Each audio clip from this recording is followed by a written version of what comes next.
To set default app to open .slv files in Windows 11 Home, right-click on empty area on the desktop, and then select Personalize. Next, click on Tab Apps, and then tap or click Default Apps. Scroll down the screen, find Excel, and then tap Excel. Scroll down the screen, find .slk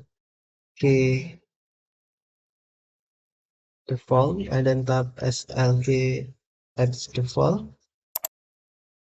Next, select app you want to set as default, for example, PC Office, and then tap OK to set as default. Okay, thank you for watching. Have a nice day.